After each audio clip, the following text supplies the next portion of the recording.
It's 12:47 in the morning, and the cursor on this blank page has been blinking for 6 minutes straight. I told myself I'd stay up to write down why I can't stop working, and the joke is, even writing about not working is starting to feel like a task. The thing I actually want to write about tonight is this obsession I have with being productive every single second, this hustle mindset that tells me resting is basically a crime. It's been sitting in my chest for weeks, and I finally have to get it out. Last month, I wrote about a friend who tried to recruit me into one of those pyramid sales things, and way more people related to it than I expected.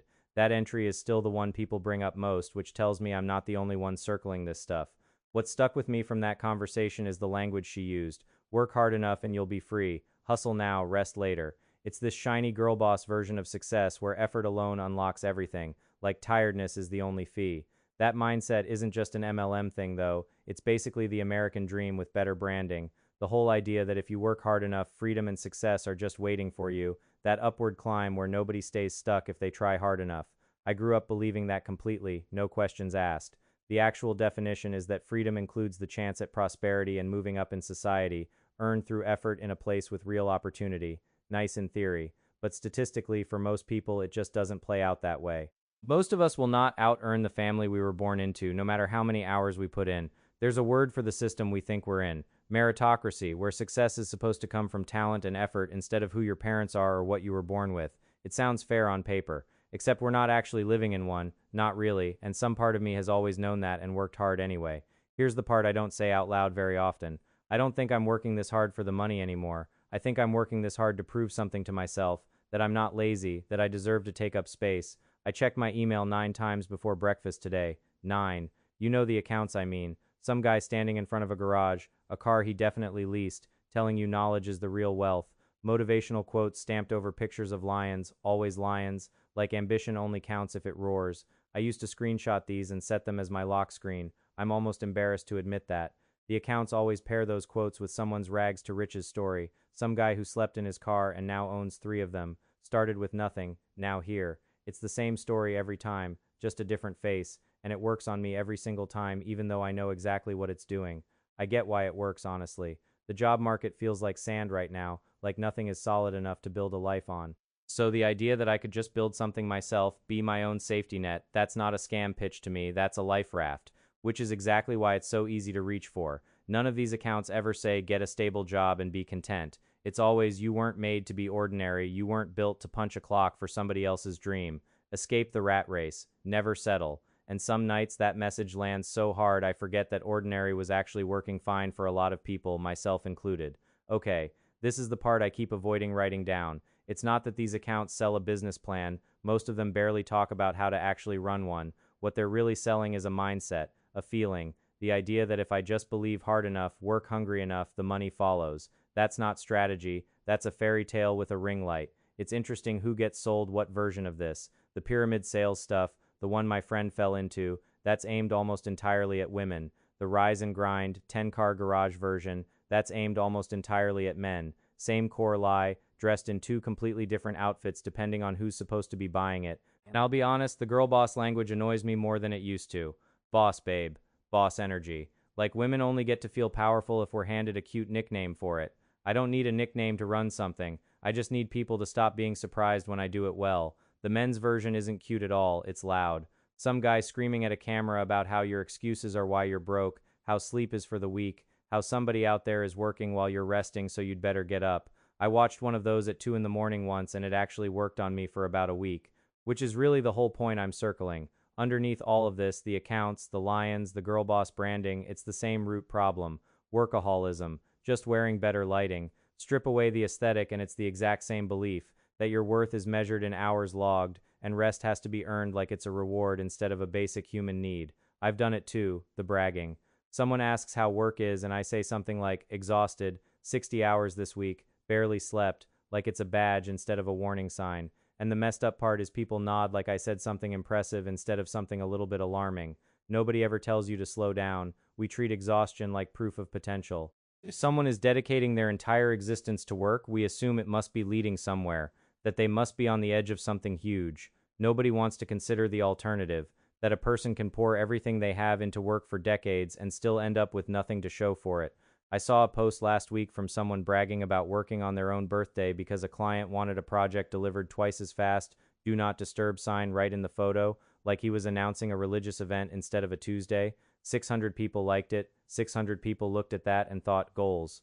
I want to be clear about something before I keep going, because I don't want this to sound like I'm making fun of anyone for wanting more. Having ambition is not the problem. Wanting to build something and work hard for it is genuinely a good thing. That's not what's eating at me. What's eating at me is what happens after the ambition curdles.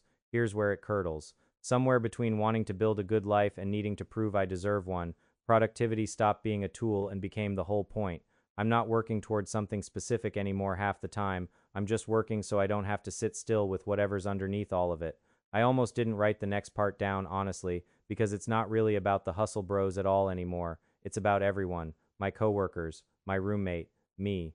This pressure doesn't stay contained to people chasing six figures on Instagram. It leaks into every single job, every single person just trying to keep their boss happy enough to stay employed. My schedule technically says 9 to 5. In practice, it's closer to 5 in the morning to 9 at night once you count the alarm I set to answer emails before the commute itself, and the version of me that keeps working after dinner because the inbox doesn't know what time it is where I live. Ask anyone how they're doing and listen to the answer. So busy, so much on my plate. Exhausted, but it's fine. It's always fine. We always say it's fine. And I've started to notice that fine has quietly become the most common lie in every conversation I have during the week. Okay, that's the easy version of it, the busy small talk version. Here's the actual version. This kind of work pace burns people out. It makes them anxious, depressed, physically sick. Not eventually, not hypothetically, actually. I got a cold sore on my lip during finals week in college and again during my first big deadline at this job. My body remembers stress even when I pretend I don't. It doesn't stop when I close my laptop either. I check my phone for work messages before I've even gotten out of bed most mornings. If you're the kind of person who ends up reading things like this, someone else's notes app at an hour that's a little too late, stick around, because I write this stuff down more than I probably should. Some people don't even get to stop there. A lot of us pick up something extra after the main job ends, driving people around at night, freelancing on weekends, managing some side project that's supposed to become the real dream eventually. More hours stacked on top of hours, all in the name of getting ahead of a bar that keeps moving. And then when there's actually a gap, an evening with nothing scheduled, I feel guilty inside of it, like I'm getting away with something I shouldn't be allowed to have. Rest starts to feel like I'm stealing time from a version of myself that's supposed to be building something instead of just sitting on the couch doing absolutely nothing useful. So instead of actually resting, I fill the empty hours with things that at least look productive. Cleaning the apartment, reorganizing a drawer nobody will ever open, a workout I don't even want to do, anything that lets me check a box, because an empty box feels less like relaxing and more like evidence that I wasted a night I can't get back. Even trying to relax has started to feel like a project I have to manage. Last week I downloaded an audiobook, something a friend recommended, just to have noise in my head that wasn't a to-do list before bed. And it worked, kind of, until I noticed I was tracking how many chapters I'd finished like it was one more thing to accomplish. That little moment sent me down a rabbit hole last night, laptop open, same blinking cursor from earlier just sitting in a different document now, comparing how the rest of the world handles this compared to how we do it here. I want to be upfront. Everything I'm about to say is specific to living in the United States, the only version of this I actually know from the inside. And what I found is that so many of us here live to work instead of working to live, and a lot of the time that's not even a choice, it's survival. We grind to cover rent and groceries and then have almost nothing left, no energy, no hours, to actually enjoy the life all that grinding was supposedly for. It's such an obvious thing to type out, and it still knocked the wind out of me a little. How much of my life is spent doing something I don't love, just to afford the roughly 4 or 5 hours a day I get to spend doing things I actually chose? That ratio is not something I ever agreed to, not really. Some people play an even longer game with it, working themselves to the bone for 30 or 40 years so that eventually, in their 60s, they can finally rest.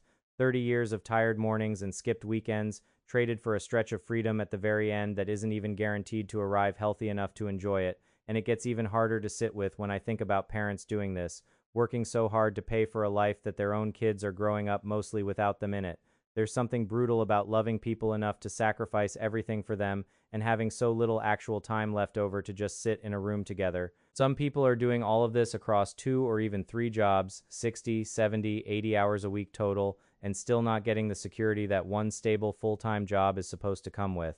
No benefits split across 3 part-time schedules, no safety net, just more hours, stacked on more hours, going nowhere near as far as they should, and that's what makes the whole rise and grind message feel almost cruel to me now. It quietly implies that if you're not living your dream yet, you simply haven't worked hard enough.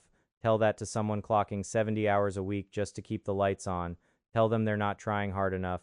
Say it to their face. I don't think this is really about individual willpower at all, if I'm honest. There are real systemic walls in the way: low wages, thin benefits, whole industries designed to extract as much labor as possible for as little as they can get away with paying. I'm not going to pretend I have a fix for capitalism in a journal entry, but I see it now. Here's a fact that stopped me cold when I looked it up, cursor blinking on the screen while I just sat there staring at the number. In this country, there is no legal maximum on how many hours an employer can ask you to work in a week. None. Only whatever line you're willing to draw yourself, which some weeks I don't draw at all, and most of us do go past the line. One estimate puts it at 77% of Americans working more than 40 hours a week, with the average full-time week actually landing closer to 47 hours once you add it all up. That's almost an extra workday just quietly absorbed into a week we still call standard. Stack that against other countries and it gets even harder to sit with. The average American puts in about 260 more hours a year than the average British worker, and nearly 500 more hours than the average French worker. That's not a few extra late nights. That's basically an entire extra month of my life spent working that theirs isn't. I looked up the Netherlands next, half expecting nothing, and instead I found the best work-life balance ranking in the whole OECD report for 2018. Less than 0.5% of Dutch employees work what counts as very long hours there, over 50 a week. There's an actual legal ceiling, 12 hours a shift, 60 a week at most, and most full-time jobs land around 36 to 40 hours. A ceiling. We don't even have a floor. Then Japan, and I had to sit with this one a minute. Almost a quarter of Japanese companies require more than 80 hours of overtime a month, on top of the regular week. There's a word for what that leads to: karoshi, death from overwork. And even knowing that, Japanese workers leave an average of 10 paid vacation days unused every year because 63% of them said they feel guilty taking the leave they already earned. Here's the one that actually made me put my phone down for a second. Mexico works more hours than any other country the OECD tracks. 2,246 a year on average. That's 467 more hours than the average American puts in annually, almost 12 extra work weeks. And the pay for all of that, less than a fifth of what an American worker takes home over the same 12 months. Okay, that's the international version. Here's the part that's actually embarrassing, closer to home. A lot of our long American workdays aren't even productive, they're only long. Mandatory meetings chop the day into pieces, and open floor plan offices, the ones companies love because they photograph well, actually make it harder to concentrate because someone's always walking past your desk, so you feel behind by 5 o'clock and you stay later to prove you're not. And then lunch. I eat mine at my desk most days, one hand on a sandwich, the other still typing, and I never thought that was strange. Then I read that in France, Spain, and Greece, lunch breaks regularly run an hour or longer and almost never happen in front of a screen, an actual chair, away from the desk, food you're allowed to taste without multitasking. Meanwhile, some of us skip lunch completely and call it discipline. Here's the one I actually didn't know before I started researching this. The United States is the only advanced economy in the world that does not guarantee its workers any paid vacation time. Not one day, by law. We have 10 public holidays on paper, and even those aren't required to be paid. Every other country I've mentioned so far has some kind of floor under the hours. We don't. We have a grind that legally never has to stop. Okay, here's the part I almost skipped writing down entirely. The United States doesn't guarantee paid parental leave either. New parents get 12 weeks of job protection after a baby arrives, 12 weeks where you can't be fired, but nobody has to pay you for a single one of them. Imagine healing from birth, or holding a 2-week-old at 3 in the morning, while also doing math about how many weeks of savings you actually have left. Compare that to Sweden, where parents get 480 paid days per child, splittable between 2 parents, usable anytime until the kid turns 8. 480. And it's not only the leave. Swedish workplaces build in fika, an actual coffee break, sometimes twice a day, where people stop and sit together, no laptops. I don't have an office job, and I still felt a strange kind of loss reading that, like a normal I never got to have. It's not only Sweden. Denmark, Norway, Finland, and Iceland show up again and again on the same lists, ranked among the best in the world for quality of life, work-life balance sitting right alongside education and healthcare as the reason why. 5 countries, 1 region, and somehow they figured out something the rest of us keep calling unrealistic. That word keeps bothering me, as if it's a law of physics, not a choice someone made. Denmark specifically. Average work week there is 33 hours, not 40, 33, with flexible schedules built in as standard, not a perk you have to negotiate for.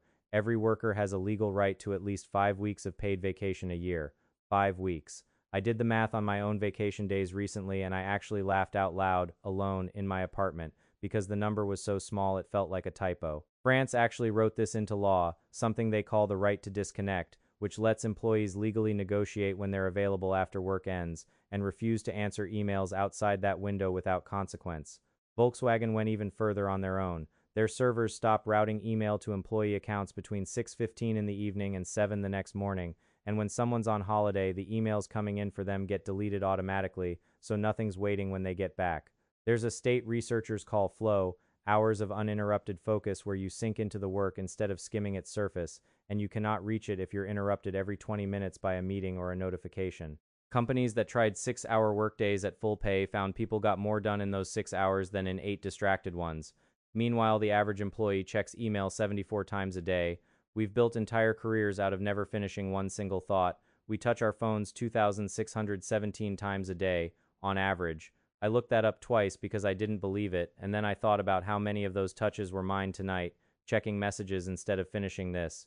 It's late again, my phone's still glowing on the desk, doing the same math it was doing when I started writing this down, and I still don't have it figured out.